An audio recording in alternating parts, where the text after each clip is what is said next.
সবাই যখন মৃত্যুটাকে ভীষণ ভয় পায়, আমি তখন হাসতে হাসতে আল্লাহর কাছে ভীষণ সন্তুষ্টি নিয়ে পৌঁছতে চাই যে আমি একটা ন্যূনতম ওই জীবনটা লিড করতে পারলাম, যে আমি একটা ইনসাফের হাসি নিয়ে আমি আমার আল্লাহর কাছে পৌঁছতে চাই।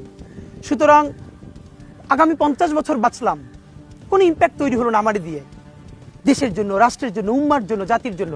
কিন্তু আমি ধরেন 5 বছর বাঁচলাম, সেটার মধ্য দিয়ে যদি আগামী 50 বছরের ইম্প্যাক্ট তৈরি হয়, তাহলে অনেকদিন বেঁচে থাকায় কি সাফল্যের? বলেন, শহীদ প্রেসিডেন্ট জিয়াউর রহমান কয়টা দিন বেঁচেছেন, কিন্তু ভাবেন আজকে পর্যন্ত উনি আমার অনুপ্রেরণা। হাঁটতে হাঁটতে আমার পা ফুলে যায়। আমি আমার টিম সেদিনকে ব্যাগের মধ্যে জুতা নিয়ে তারপরে একটা শপিং মলে ঘুরছিলাম, মানে পা ফুলে গেছে, পা জুতায় ঢুকাতে পারছিলাম না। এই হাদিকে কেন গুলি করা হলো, কে হাদিকে গুলি করছে, তার চাইতে কেন গুলি করছে এই প্রশ্নটা জরুরি। হাদি বর্ষা বিপ্লবের মধ্যে দিয়ে গড়ে ওঠা তরুণ এবং বিপুল সম্ভাবনাময় এক রাজনৈতিক নেতা।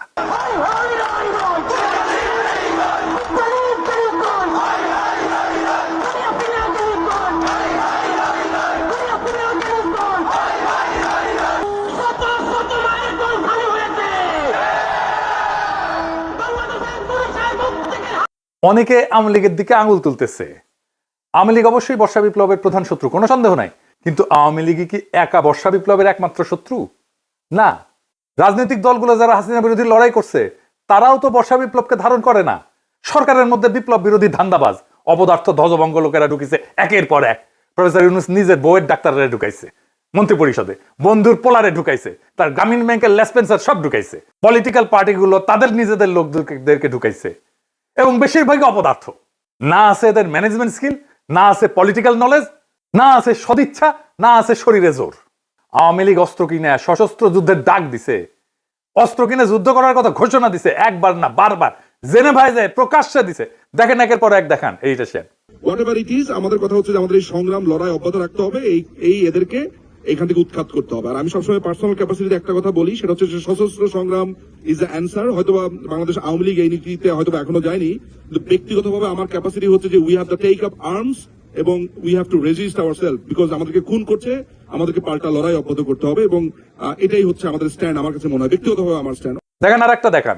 অস্ত্র হাতে নেওয়া ছাড়া, গেরিলা যুদ্ধ ছাড়া এই রাজাকারদের বিরুদ্ধে জেতা যাবে না। আমি আবারও আপনাকে বলি যে সশস্ত্র সংগ্রাম, গেরিলা প্রস্তুতি, এগুলো আমাদের জন্য জরুরি এবং সেটা আমাদেরকে ভাবা শুরু করা উচিত। আমি মনে করি বাংলাদেশ আওয়ামী লীগের এসব পুতু রাজনীতি করার সুযোগ নাই। আমরা দেখব যদি ভালোই কাজ হয় হবে, কিন্তু দেশ যদি এইভাবে পাকিস্তানের দিকে চলে যেতে থাকে, সশস্ত্র সংগ্রাম এবং আমাদেরকে এই গেরিলা সংগ্রাম বা আরেকটা মুক্তিযুদ্ধ ছাড়া আমাদের কোনো রাস্তা নাই। এবার আর একটা দেখান। আমরা করতে হইলে এইখান থেকে পয়সা উঠান, আর যারা মন্ত্রী মিনিস্টার আসল বিদেশ তারাকে বলেন পয়সা দিবার জন্য, আমরাও পয়সা দিব।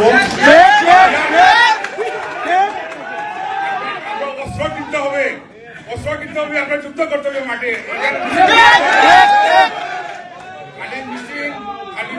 মিছিল করলেও চলবে না, আমরা অস্ত্র করতে হবে, মাঠে নামতে হবে। দেখেছেন, শুধু কি এরা হাসিনা লেসপেন্সার, হাসিনা নিজেই বিপ্লবীদের হত্যার নির্দেশ দিছে। শুনেন, কথা কম কাজ বেশি। নেত্রী, আমাদের যে ভাই বোনদের হত্যা করেছে, আমরা অস্ত্র তুলে নিয়ে এদেরকে হত্যা করবো ইনশাল্লাহ আগামীতে। মুখে কথা একটু কম বলে তো, যারা কথা বেশি বলে তারা কিছু করতে পারে না। কথা কম কাজ বেশি, ঠিক আছে? মুখ দিয়ে বলতে যেও না, আগে করে দেখো। ঠিক আছে, খোদা হাফেজ। শুনেছেন? তারপরে তো এই ঘটনা, একটা রাষ্ট্রের বিরুদ্ধে সশস্ত্র সংগ্রাম বা প্রকাশ্য খুনের নির্দেশ দেওয়ার বিরুদ্ধে কিছু করছে প্রফেসর ইউনূসের সরকার? কিছুই করে নাই, কিচ্ছু করে নাই। আর ওদের সাহস আকাশে চড়ছে। হাসিনাকে ভারত ফেরত না পাঠাতে চাইলে নাকি আমাদের কিছুই করার নাই, এই বলে তৌহিদানন্দ প্রভুপাদ। শুনেন, ভারতকে রাজি হতে হবে অথবা চাইতে হবে তাকে ফেরত পাঠানো। রাজি না হলে আসলে তো করার কিছু না, আমরা রাজি করানোর চেষ্টা করতে থাকতে পারি। যেটা প্রথমে যেটা বলছিলেন, এটা একটু প্রসেসের ব্যাপার আছে, প্রসেসটা চলছে, দেখা যাক আমরা কতটুকু অ্যাচিভ করতে পারি। শুনেছেন, এটারে বিএনপি ঢুকেছে, দেখা দিলাম এটা উপদেষ্টা মন্ডলীতে। এতটাই অপদার্থ, করার কিছু নাই তো তুই উপদেষ্টা আসুস কেন? 111 আমলা ওরে বানাই দিছে মন্ত্রী, এরা গালাইলে ওর গায়ে মাখে না। এতটাই নির্লজ্জ, এতটাই ক্ষমতা লোভী। এদের দিয়া প্রফেসর ইউনূস ফ্যাসিবাদের আগমন ঠেকাবে। হ্যাঁ, কি আর কমো পারবে। নির্বাচনের তফসিল ঘোষণা করছে না, দেখেন কি ভয়াবহ রক্তপাত হয় এই পুরা নির্বাচনের সময়। কিছুই ঠেকাইতে পারবে না, কেউ তো কথা শোনে না, আমলারাও কথা শোনে না। ক্ষমতায় বসেছে, রাষ্ট্রযন্ত্রের উপরে কোনো নিয়ন্ত্রণ প্রতিষ্ঠা করতে পারে নাই এই 2 বছরে। এত সাপোর্ট দিয়ে গেছে, কোনো স্যাদব্যাদ নাই। আচ্ছা বলেন, এনএসআই, ডিজিএফআই যদি না জানে কারা ঢাকা ৮ আসনের প্রার্থী শরীফ ওসমান হাদিকে হত্যার উদ্দেশ্যে গুলি করছে, তাহলে এই সংস্থাগুলো বন্ধ করে তো দিতে হবে। এগুলো রাখার যুক্তি কি? এই সংস্থা দুইটার প্রধানদের আজকেই তো বিদায় করে দেওয়া উচিত। এরা কিছুই করতে পারবে না। জাতীয় নিরাপত্তা উপদেষ্টা একজনকে বানাইছে। হ্যাঁ, অনেকে বলে আপনার গুরুজন, ওনারা নিয়ে ভিডিও টিডিও বানিয়েছেন, ওনারে আবার আমি কি করব? যে যায় লঙ্কায় সেই তো হয় রাবণ। সে ক্ষমতা উপভোগ করিচ্ছে আর বিএনপির সাথে ঘুটু করিচ্ছে যেন বিএনপি তাকে পররাষ্ট্রমন্ত্রী বানায়। হাদিকে খুন করার এই ভয়ঙ্কর অপারেশনে যারা যুক্ত ছিল তাদেরকে গ্রেপ্তার করে বিচারের আওতায় না আনতে পারলে প্রফেসর ইউনূস সরকার 12 ফেব্রুয়ারি জাতীয় নির্বাচন সম্পন্ন করতে পারবে না, লিখে রাখতে পারে। বর্ষা বিপ্লবকে কোনোভাবে মেনে নিতে পারেনি কায়েমি গোষ্ঠী। আর এক দল আছে বর্ষা বিপ্লবকে বিপ্লব বলে স্বীকারই করতে চায় না, বলে এটা অভ্যুত্থান। এটা অভ্যুত্থান নাকি বিপ্লব খুব নির্দোষ বিতর্ক বলে মনে হয় না, কিন্তু এখানে লুকায় আছে হাদির গুলি খাওয়ার নিশানা। আসেন সেটা বুঝে দেখি। এক শ্রেণীর জাউরা আছে, দেখবেন বলবে আইসে আমি সহ কয়েকজন নাকি দেশটারে অস্থির করে রাখছি। বিপ্লবের পরে কোনো দেশ সুস্থির হয় না, কখনো হয় না। বিপ্লবের ইতিহাসে এটা নাই। সুস্থির করার জন্য বিপ্লবী সরকার লাগে। অভ্যুত্থান আর বিপ্লব এক জিনিস না। আমি যদি বাঘরে বিলাই ভেবে ম্যানেজ করি তাহলে বাঘ বাঁচবে নাকি বিলাইয়ের সার্ভিস আদর পাবো আমি? কোনোটাই তো হবে না। এই বিপ্লব না অভ্যুত্থান, এই জিনিসটা বুঝার ভুলের এই খেসারত জাতিকে দশকের পর দশক দিতে হবে। আমি বলে দিলাম, আমি পরিষ্কার করে বুঝাই বলি কেন অভ্যুত্থানের পরে দেশ দ্রুত স্বাভাবিক হয় আর কেন বিপ্লবের পরে দেশ দীর্ঘদিন অস্থির থাকে এবং কেন বিপ্লবের সঙ্গেই প্রতি বিপ্লব জন্ম নেয় কিন্তু অভ্যুত্থানের পরে প্রতি বিপ্লব জন্ম নেয় না। আসেন সেই জিনিসটা বুঝে দেখি। অভ্যুত্থান মানে কি? অভ্যুত্থান মানে ক্ষমতার হস্তান্তর, রাষ্ট্রের রূপান্তর না। ক্ষমতা এক হাত থেকে আর এক হাতে যাবে, রাষ্ট্র বদলাবে না। অভ্যুত্থানে বদলায় কে শাসন করবে, কিন্তু বদলায় না রাষ্ট্রের কাঠামো, আইন, আদালত, ব্যুরোক্রেসি, সেনাবাহিনী, তার কর ব্যবস্থা, আন্তর্জাতিক চুক্তি। এই জন্যই আমরা ভারতের সাথে হাসিনার কর চুক্তি বাতিল করতে পারি নাই। এই কারণে অভ্যুত্থানের পরদিন ব্যাংক খুলে যায়, অফিস চলে, পাসপোর্ট ইস্যু হয়, কোর্ট বসে, বিদ্যুৎ আসে, রাষ্ট্র কাজ করে। কারণ রাষ্ট্র তখনও জীবিত থাকে, শুধু চালক বদলায়। আর 2024-এ বর্ষা বিপ্লবে কি হয়েছে এটা চিন্তা করে দেখেন। থানা ফাঁকা হয়ে গেছে, পুলিশ নাই, পালায় গেছে। আদালত ফাঁকা হয়ে গেছে, বিচারপতিরা পালায় গেছে, প্রধান বিচারপতি সহ। হয় নাই? বিপ্লব মানে কি? বিপ্লব মানে শুধু শাসক বদল না। বিপ্লব মানে কে শাসন করবে, কেন শাসন করবে, কিভাবে শাসন করবে, কোন আইনে, কোন নৈতিকতায়, সব প্রশ্ন নতুন করে তোলে, নতুন করে ফয়সালা হয়। হান্না আরেন্ট বলছিলেন যে ইংরেজিতে লিখেছে, ইংরেজি যেহেতু লিখেছে ঠিকই লিখেছে, তাই না? আমি বাংলা কইরা বলি, বিপ্লব মানে নতুন কর্তৃত্ব তৈরি করা, নতুন কর্তৃত্বকে প্রতিষ্ঠা করা। বিপ্লব মানে পুরনো বৈধতা ধ্বংস, নতুন বৈধতাকে আনা। নতুন বৈধতাকে আনতে হয় বিপ্লবী সরকার দিয়া। সে বিপ্লবী সরকার যদি আপনি না করেন, আপনার বৈধতা, আপনার কন্ট্রোল, আপনার নিয়ন্ত্রণ, আপনার অথরিটি দাঁড়ায় না। প্রফেসর ইউনূসের অথরিটি দাঁড়ায়নি, এই জন্যই দাঁড়ায়নি। কেন হয় প্রতি বিপ্লব হয় বিপ্লবের পরে?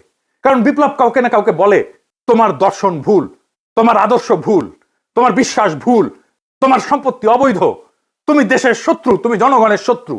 তাই যখন কেউ সব হারায় তখন সে লড়াই করে। অভ্যুত্থানে কেউ সব হারায় না, বিপ্লবে অনেকে সব হারায়। বিপ্লবে আওয়ামী লীগের সব হারানোর কথা ছিল, ভারতের সব হারানোর কথা ছিল, হারায় নাই, সব রক্ষা করা হয়েছে। তাই প্রতি বিপ্লব জন্মায় বিপ্লবের গর্ভেই। বিপ্লবী সরকারের দরকার পড়ে প্রতি বিপ্লব থেকে বিপ্লবকে রক্ষা করার জন্য। ইতিহাসে দেখেন, ইতিহাস কি বলে? শ্রীলঙ্কা তো প্রেসিডেন্ট দখল করে ফেলছিল না জনতা, ওইটা অভ্যুত্থান ছিল। দেশটা সুস্থির হইতে সময় লাগেনি। নেপালও কি হয়েছে? তাই হয়েছে না? নেপাল সুস্থির হয়ে গেছে না? সময় লাগেনি, কারণ ওইটা অভ্যুত্থান ছিল। বাংলাদেশ সুস্থির হচ্ছে না কেন? কারণ আমরা সেই গুরুত্বপূর্ণ সত্যটা এড়াই গেছি যে বাংলাদেশে একটা বিপ্লব হয়েছে এবং বিপ্লবের পরে অস্থিরতা থাকে, সেটাই স্বাভাবিক। কিন্তু সেই অস্থিরতা কতদিন থাকবে সেটা নির্ভর করে একটাই বিষয়ের উপরে, নতুন সরকার কতটা পূর্ণাঙ্গভাবে বিপ্লবী। আমরা সেটাকেই বলছিলাম বিপ্লবী সরকার। ইতিহাসে যেই সরকার বিপ্লবের ম্যান্ডেট নিয়ে, বিপ্লবী কর্মসূচি নিয়ে স্পষ্টভাবে পুরানো রাষ্ট্র ভেঙে নতুন রাষ্ট্র করে, সেখানে অস্থিরতা তুলনামূলকভাবে কম সময়ে দূর হয়ে যায়। কারণ সেখানে থাকে ক্ষমতা স্পষ্ট কেন্দ্র, আদর্শিক এবং রাজনৈতিক পরিচ্ছন্নতা। আর এইখানে না ঘরকা না ঘাটকা, বলে রাষ্ট্র সংস্কার করব, আর সব পুরানো কিছু সবকিছু রেখে দিচ্ছে। রাশিয়ায় 1917 সালে বিপ্লব হয়েছে, অস্থিরতা ছিল কিন্তু দ্রুত নিষ্পত্তি করে ফেলছিল বলশেভিকরা। অস্থিরতা দীর্ঘ হয়নি, যুদ্ধ ছিল কিন্তু দ্বিধা ছিল না। চীনেও কমিউনিস্ট সরকার পুরনো রাষ্ট্রের সঙ্গে আপোষ না করে নতুন রাষ্ট্র গড়ে তোলে। এইটাই বিপ্লবী চরিত্র, দ্রুত রাজনৈতিক স্থিতিশীলতা এনে দেয়। ভিয়েতনামও একই কথা। কর্তৃত্ব প্রতিষ্ঠা করতে হয় বিপ্লবী শক্তিকে। অন্যদিকে সরকার যেখানে না ঘরকা না ঘটকা, আধা বিপ্লবী, পুরানা এলিট আর নতুন শক্তির মধ্যে দোদুল্যমান, সেখানে অস্থিরতা লম্বা হয়। তাই হয়েছে প্রফেসর ইউনূসের সরকারে। পুরনো এলিট আর নতুন শক্তির একটা কোয়ালিশন হয়েছে। ফ্রান্সে বিপ্লব হয়েছে 1789 সালে। এরপরে দশক ধরে অস্থিরতা চলছে। মূল কারণ ছিল বিপ্লবের প্রশ্নে স্পষ্ট সিদ্ধান্তের অভাব। অর্থাৎ সমস্যাটা বিপ্লব না, সমস্যাটা হইল অসম্পূর্ণ বিপ্লব। বিপ্লবের পরে কর্তৃত্ব প্রতিষ্ঠা না করা। প্রফেসর ইউনূস কর্তৃত্ব প্রতিষ্ঠা করতে পারেন নাই, আমাদের অনেক সাপোর্ট সত্ত্বেও। যত বেশি বিপ্লবী সরকার হয় তত দ্রুত ক্ষমতার প্রশ্ন মীমাংসিত হয়, তত দ্রুত দেশ স্থিতিশীল হয়। বিপ্লবকে যে থামায় দেয় যায় সরকার, অস্থিরতা তার পিছু ছাড়ে না, প্রফেসর ইউনূসেরও পিছু ছাড়বে না। কিন্তু বিপ্লব যে সম্পূর্ণ করে, স্থিতিশীলতার তার অনিবার্য ফল। আজকের অস্থিরতা, অরাজকতা সবকিছুর দায় ওই ছাত্রদের, যারা প্রফেসর ইউনূসের সরকার বানাইছে। এডিটর সাহেব, প্রফেসর ইউনূসের পেছনে ছাত্রদের ছবিটা দেখান, কারা কারা আছে। এই সব কয়টার দায়িত্ব এটা। এরাই প্রফেসর ইউনূসের সরকার বানাইছে। এই দায় নিতে হবে, ছাত্রদেরকে নিতে হবে, ওয়াকারকে নিতে হবে, রাজনৈতিক দলকে নিতে হবে, আসিফ নজরুলকে নিতে হবে, যারা এই সরকার গঠন করছে। সবার এটা দায়। এখন শেষ প্রশ্ন, কেন হাদি গুলি খায় অন্য কেউ না? এর কারণ হাদি শুধু জুলাই বিপ্লবী না, হাদি একজন আপাদ মস্তক ভারতীয় আগ্রাসন বিরোধী। ভারতীয় আগ্রাসন বিরোধী হয়ে বাংলাদেশে বাইসে থাকাটা মুশকিল। প্রেসিডেন্ট হইলেও বাইসে থাকা যায় না। জিয়ারে মরতে হয়েছে না, ইলিয়াস আলীকে মরতে হয়েছে না, সালাউদ্দিন কাদের চৌধুরীকে মরতে হয়েছে না, জামাত নেতাদেরকে মরতে হয়েছে না, আবলারকে মরতে হয়েছে না, হাদিকে নিয়ে কম কুৎসা রটনা করা হয়েছে। দেখেন এই মালটাকে চিনতে পারেন কিনা দেখেন। জুলাই গণ অভ্যুত্থানে হাদির অবদান কি দেখতে হবে না? এই গণ অভ্যুত্থানের সময়ে, গণ অভ্যুত্থানের পরেও হাদি নামে কাকে মানুষ চিনত না। বাংলাদেশের সংকটে হাদিকে এদেশের মানুষ পায়নি। বাংলাদেশ যখন কাঁদছিল, বিপদে পড়েছিল, যখন রক্ত ঝরছিল, তখন হাদিরা সিনা টান টান করে দাঁড়ায়নি। তখন কিন্তু মির্জা আব্বাস ভাইরা দাঁড়িয়েছিল, তাদের হাজার হাজার কর্মীরা এখানে অবদান রেখেছে, লড়াই করেছে। শুনিছেন শুনিছেন এই বাটপারকে বিএনপি কোলে তুলে রাখে। বিএনপি যা যা করতে পারে না, বলতে পারে না, এই বাটপারকে দিয়ে করায় আর বলায়। এটা বিএনপির মাস্তান, এটা বিএনপির ভার্চুয়াল মাস্তান। হাদিকে নাকি সে মাঠে দেখে নাই।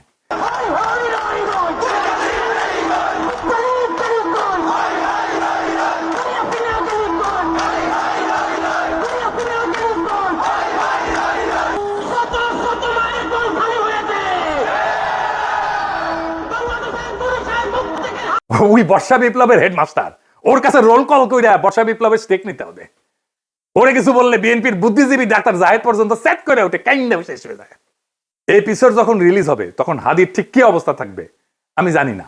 এখনো পর্যন্ত হাদি ভালো আছে।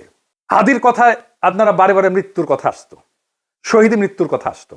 আমরা তার এইরকম একটা কথা শুনেই এপিসোডটা শেষ করব। কিন্তু একটা কথা আপনাদেরকে স্পষ্ট করে বলে যেতে চাই, জুলাই বিপ্লবকে বিজয়ী করা ছাড়া আমাদের সামনে আর কোনো রাস্তা খোলা নাই। প্রফেসর ইউনূস বিপ্লবকে লক্ষ্যভ্রষ্ট করেছে।